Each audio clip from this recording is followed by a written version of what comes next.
नमस्कार बच्चों मेरा नाम नवीन कुमार है और आज जैसे कि हम चैप्टर 2 पॉलिनोमियल कर रहे थे, तो चैप्टर 2 पॉलिनोमियल में आज हम एक्सरसाइज चैप्टर 2.3 करेंगे। ठीक है बच्चों, इसको स्टार्ट करने से पहले मैं आपसे एक रिक्वेस्ट करना चाहूँगा कि इस चैनल को सब्सक्राइब करें, ज़्यादा से ज़्यादा शेयर करें और अच्छे लगे तो लाइक ज़रूर करें। ठीक है, तो बच्चों स्टार्ट करते हैं बिना टाइम वेस्ट करें। देखो बच्चों, पॉलिनोमियल पढ़ रहे हैं हम, एक्सरसाइज 2.3 कर रहे हैं। ठीक है, इसमें क्या करना है बच्चों, मेरे को दो पॉलिनोमियल दिए होंगे, एक पॉलिनोमियल px, दूसरा पॉलिनोमियल gx दिया हुआ है। ठीक है, तो एक पॉलिनोमियल px दिया हुआ है, दूसरा पॉलिनोमियल gx दिया हुआ है। अब बोल रहा है जब मैं px को gx से डिवाइड करता हूँ तो मुझे क्वोशिएंट बताओ क्या आएगा, आंसर क्या आएगा, और जो रिमाइंडर बचेगा वो भी बताओ क्या आएगा। ठीक है, तो बच्चों पहले मैं आपको थोड़ा सा कुछ बेसिक समझाना चाहता हूँ, बेसिक कंसेप्ट समझाना चाहता हूँ डिवाइड के पीछे क्या होता है।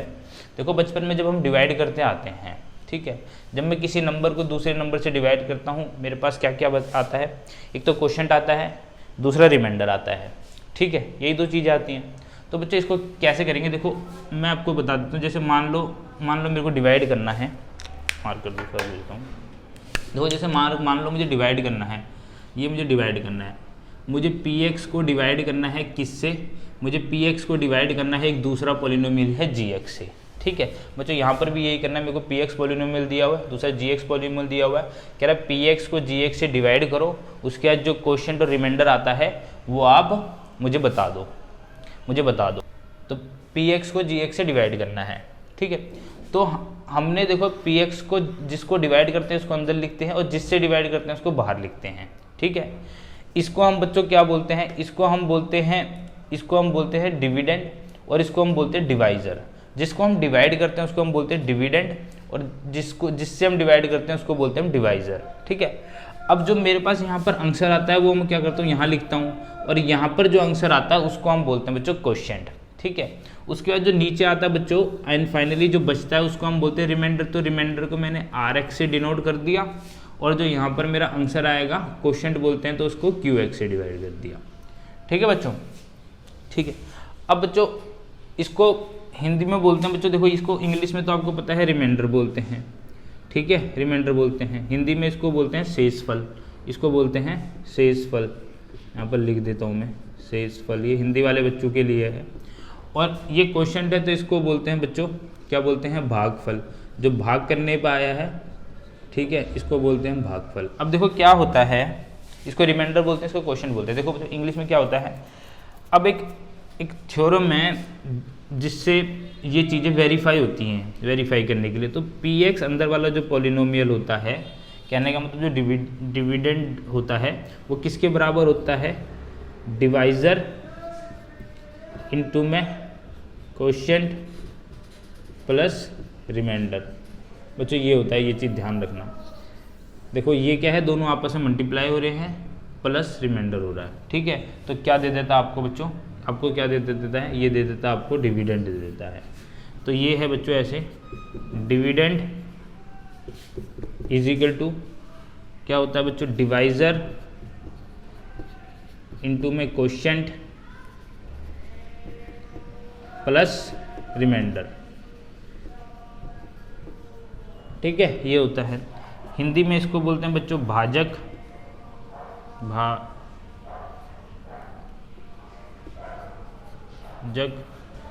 ठीक है, क्वोशिएंट को बोलते हैं भागफल और रिमाइंडर को बोलते हैं शेषफल। तो ये जो बाहर वाला पॉलिनोमियल है ये px है, इसको लाने के लिए भाजक को मल्टीप्लाई करना पड़ेगा, गुणा करना पड़ेगा भागफल से और जोड़ना पड़ेगा शेषफल, तो आपका क्या आ जाएगा बच्चों, डिविडेंड आ जाएगा। ठीक है, अब देखो क्या होता है कि ये मैंने आपको बता दिया कि भाई इस तरह फॉलो होता है और ये बचपन में आपने पढ़ा होगा। अब क्या करना है, मुझे px को gx से डिवाइड करना है। ठीक है, तो ये मैंने समझा दिया, इसको नोट कर लेना। अब मैं इसको मिटा देता हूँ और इसको इससे डिवाइड करके दिखाता हूँ, तब आपका कंसेप्ट और ज़्यादा क्लियर होगा। तो इसको मिटा रहा हूँ, आप लोग पॉज करके इसको नोट कर लेना। 10 से साफ नहीं मिटता। अब देखो, अब ये px है तो px को मैंने अंदर लिखा, तो बच्चों px क्या है, यहाँ पर लिख रहा हूँ x का क्यूब माइनस 3x का स्क्वायर प्लस 5x माइनस 3, ये अंदर px था और बाहर मैंने रखा gx। ठीक है, 9th में भी करा होगा वैसे, लेकिन फिर भी मैं आपको थोड़ा डिटेल में ढंग से समझा देता हूँ। देखो क्या है बच्चों, बाहर जो पॉलिनोमियल है, जो बाहर पॉलिनोमियल है बच्चों, ठीक है, इसकी जो डिग्री है वो क्या है 2 और वेरिएबल क्या है इसमें x। अंदर जो पॉलिनोमियल है इसमें डिग्री कितनी है बच्चों, डिग्री होती है हाईएस्ट पावर, तो हाईएस्ट पावर कितनी है बच्चों 3 है, तो डिग्री है 3 और वेरिएबल है बच्चों x आपके पास। ठीक है, अब मैंने देखा कि छोटी पावर वाला बड़ी पावर वाले को डिवाइड कर रहा है, तो कर सकते हैं। ठीक है, तो करेंगे। देखो यहाँ पर पावर कितनी है 2 और यहाँ पर पावर कितनी है 3। ठीक है, पहले एक और बात ध्यान रखना बच्चों कि इसको बड़े सिस्टमेटिक तरीके में आपको अरेंज करना है कि पहले सबसे ज़्यादा पावर, फिर कम पावर, फिर कम पावर और फिर कांस्टेंट टर्म। यहाँ पर भी बाहर भी क्वेश्चन को भी ऐसे लिखना है, पहले सबसे ज़्यादा पावर फिर कम पावर। तो मैंने देखा इसकी पावर जो है 2 है, ये एक्स स्क्वायर है। अब मुझे क्या करना पड़ता है, एक्स स्क्वायर को एक्स क्यूब बनाना पड़ेगा, इसको इसके बराबर लाना पड़ेगा। तो क्या करना पड़ेगा भाई, एक्स स्क्वायर को मैं किससे गुणा करूँ, किससे मल्टीप्लाई करूँ, एक्स स्क्वायर को किससे मल्टीप्लाई करूँ कि मेरा एक्स क्यूब आ जाए। बच्चों मैंने बोला एक्स स्क्वायर को मैं किससे मल्टीप्लाई करूँ कि मेरा एक्स क्यूब आ जाए। तो आप बोलोगे भैया एक्स स्क्वायर है, एक्स से मल्टीप्लाई कर दो तो एक्स क्यूब आ जाएगा अपने आप ही। ठीक है, तो मैंने क्या करा बच्चों, एक्स स्क्वायर को एक्स से मल्टीप्लाई करूँगा तो एक्स क्यूब आ जाएगा। ठीक है, फिर उसके बाद जब इसको इससे कर दिया तो दूसरी टर्म को भी आपको इससे करना पड़ेगा। तो दूसरी टर्म क्या है -2, -2 को इससे करा तो कितना आएगा बच्चों, -2 को इससे करा तो -2x आ गया। अब देखो सेम पावर वाले नीचे लिखेंगे, क्योंकि इसकी पावर क्यूब आई है तो ये क्यूब था तो इसके नीचे लिख दिया।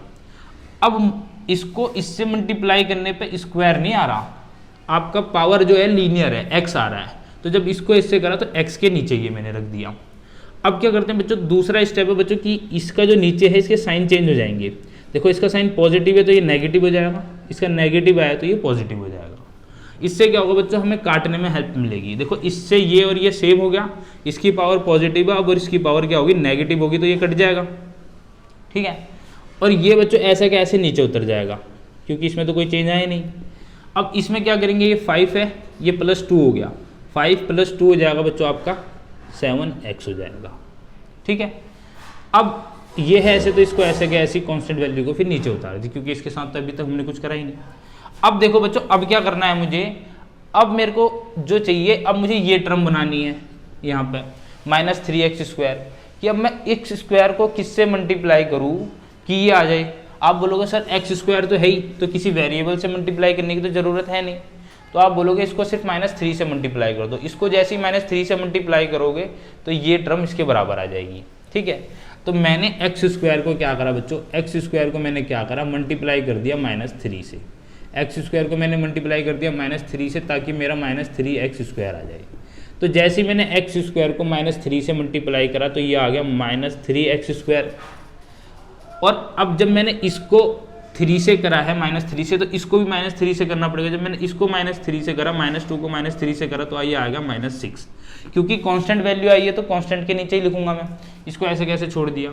अब क्या करना है, दूसरा स्टेप मैंने बोला था भाई साइन चेंज करना है। ठीक है, सॉरी +6 आएगा, ये भी माइनस का है, ये भी माइनस का है, तो +6 आ गया। ठीक है, अब क्या करेंगे भाई, साइन चेंज करना है तो ये पॉजिटिव आ जाएगा और ये नेगेटिव आ जाएगा। यहाँ पर साइन चेंज हो गया, क्योंकि इसका साइन नेगेटिव है, इसका पॉजिटिव है, तो ये कट जाएगा, सेम टर्म है। और इसका साइन देखो नेगेटिव है, इसका भी नेगेटिव है, तो ये -9 आ जाएगा और ये कितना आ जाएगा +7x, इसमें कोई चेंज नहीं होगा। तो 7x + 9 आ गया। ठीक है, अब मैंने क्या देखा बच्चों, मैंने एक चीज़ देखी, क्या मेरे को यहाँ पर इतना करने के बाद मैंने ऑब्जर्व करा कि यहाँ पर तो पावर स्क्वायर है और यहाँ पर पावर लीनियर है। ठीक है, इधर पावर स्क्वायर है, इधर लीनियर है। कहने का मतलब अब जो मेरे पास आया है, जो मेरे पास रिमाइंडर बचा है, ये जो बचा है, इसकी पावर जो है हमारे जो डिवाइजर की पावर से कम आ गया। तो मैंने देखा इसकी पावर से अगर इसकी पावर कम आ जाए तो बच्चों यही जो नीचे बचता है यही आपका क्या होता है, r(x), that is your reminder. ये बच्चों आपका क्या हो गया, रिमाइंडर हो गया।